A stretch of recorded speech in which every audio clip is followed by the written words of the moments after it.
Do-do-do-do-do-do-do. Good morning and welcome to Everything Yesterday This Morning. We're going to cover some things that you may have missed over the weekend. You definitely missed if you weren't paying attention. My daughter finished fourth in the state in her age division, so very proud of her, very excited.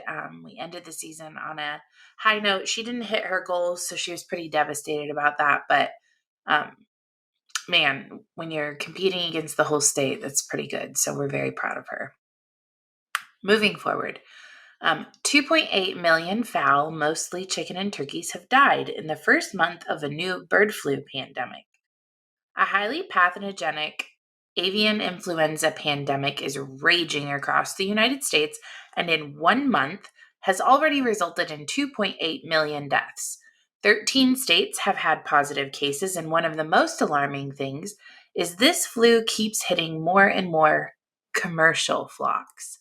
It keeps popping up in widely diverse places, and in the past few days, officials have identified the virus on a southeast Missouri farm with 240,000 broiler chickens, a commercial mixed species flock in southeastern South Dakota, and an egg-laying hen operation in northeastern Maryland. When one bird in a flock tests positive, all of the birds have to be put down. This is how they try to contain the disease. All of the hope is that the disease stays just in birds, because if it jumps to humans, it's going to cause a real disaster. Since 1997, bird flu has about a 50% death rate in humans. The good news is that the strains that are currently circulating around the globe do not spread easily to humans. This is concerning considering the current global food crisis we're getting ready to face or currently facing. If you enjoy eating chicken or turkey, stock up now because prices are only going to increase even higher from here. Netflix takes on Texas. A district attorney in Tyler County, Texas, claims Netflix's Cuties amounts to child pornography. Netflix says the DA is abusing his power and the court needs to intervene. Babin charged Netflix for promoting child erotica, or content that depicts children in a lewd manner, not to be mistaken for child pornography. Netflix says it's prosecutorial overreach and suggests he's misusing the power of his office to chill free speech. Netflix was originally charged for allegedly violating a state law that criminalizes the possession or promotion of visual materials that depicts the lewd exhibition of children. The state enacted the statute in 2017 to cover content that falls outside the scope of its child pornography laws. The indictment became no longer valid after a Texas appeals court found the statute unconstitutional under the First Amendment in an unrelated case. The court concluded that the law is too broad. A teenager who takes a lewd photo of themselves, for example, could be found in violation of the statute. So could anyone who even watched Cuties. I'm still failing to see the problem with this. Originally, Netflix requested November 2021 for a hearing, but Babin pushed for March of 2022. Just days before the hearing, Babin blindsided Netflix with 4 new indictments. According to Netflix's complaint, Babin used the extra 4 months to covertly convene a grand jury and charge Netflix, this time, with violation of child pornography laws. Anyway, on to important things. A major wheat shortage is coming to the United States. As we all know, some situations are getting worse day by day in the United States because of the conflict between Russia and Ukraine. The conflict has also massively impacted the global commodities market. Russia is the world's biggest wheat exporter, with Ukraine coming in fourth. They collectively account for 30% of the global wheat exports, 19% of the corn exports, and 80% of the sunflower oil exports. On Tuesday, the price of wheat rose to 5.35%. Corn hit a high of 5.06%, while soybeans gained 2.55%. Rising prices will cause wheat to become more expensive for food producers, which will most likely be passed on to consumers.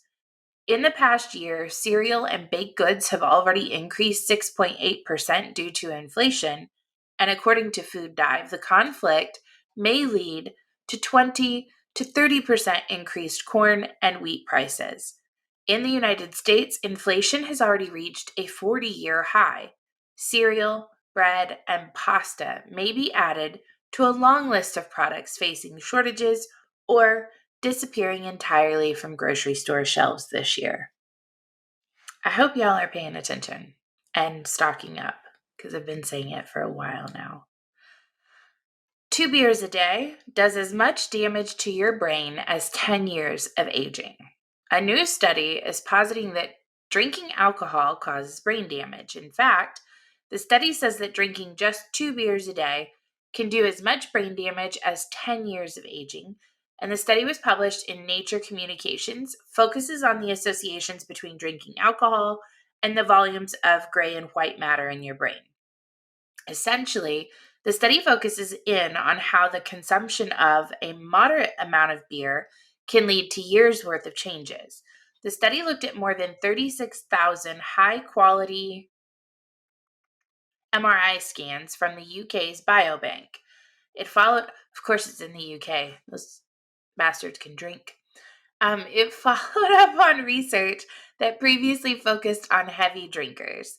It's an intriguing find and one that doesn't take into account a lot of other variables, but it does shed more light on how little we know about the effects of drinking alcohol and what it has on the brain.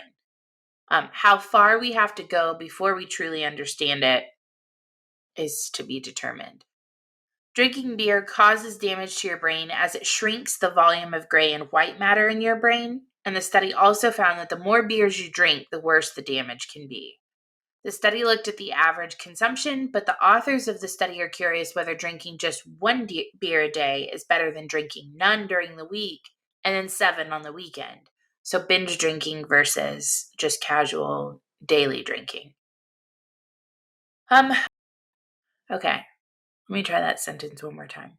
They've asked China for additional economic assistance to help counteract the battering its economy has taken from broad sanctions imposed by the US, European, and Asian nations. US officials determined to keep secret their means of collecting the intelligence on Russia's requests, also declined to describe further the type of military equipment it was seeking. They also declined to discuss any reaction by China to the requests. So, in other words, just take their word for it, even though there's no evidence of literally any of this. Jake Sullivan, who is the White House National Security Advisor, scheduled to meet today, in Rome with Yang Jiechi, who is a member of the CCP's and director of the party's Central Foreign Affairs Commission. Sullivan intends to warn Yang about any future Chinese efforts to bolster Russia. Quote, "We are communicating directly, privately to Beijing, that there will absolutely be consequences for large-scale sanctions, evasion efforts, or support to Russia to backfill them. We will not allow that to go forward and allow there to be a lifeline to Russia from these economic sanctions from any country, anywhere in the world." I'm real sorry, Jake Sullivan, but you're not really coming from a position of authority at this point. Like China has to listen to us? What, we're just going to go around and be like, don't you help that country. While at the same time, you're going around to all these other countries. The United States has gone to China to beg to come against Russia. But Russia can't do that. That's not allowed. Mysterious liquid is falling from the sky in Las Vegas, and no one knows why. Some Vegas residents have been confused for weeks by a mysterious brown or black liquid that's falling from the sky. The droplets have been spotted all over the properties near Hollywood Boulevard and Charleston Avenue. A man who was interviewed, his name's Marcos Cervantes, said he found droplets on his home, cars, RV, and basketball court for 3 to 4 weeks. He said, "It could be grease, oil, I don't know. It's very hard to maintain my vehicles." It's very difficult to be outside in the backyard knowing I can't even cook or barbecue or anything because of droplets on my food.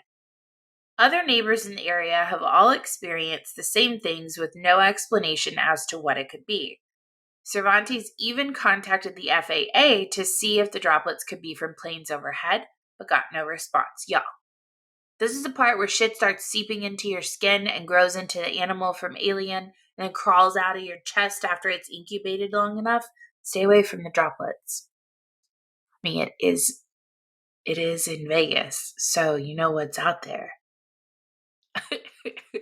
Pfizer CEO says a fourth booster shot is necessary. Albert Bourla said on Sunday that a fourth dose of the COVID vaccine will be necessary to continue to help keep hospitalizations manageable and sicknesses more mild. They must have seen those quarterly numbers coming out.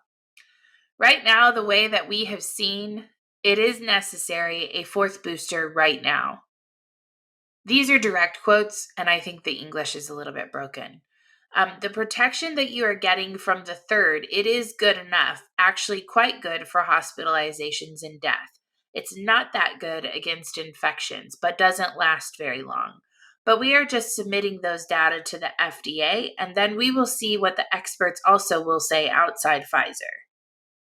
It's clear that there is a need in an environment of Omicron to boost the immune response.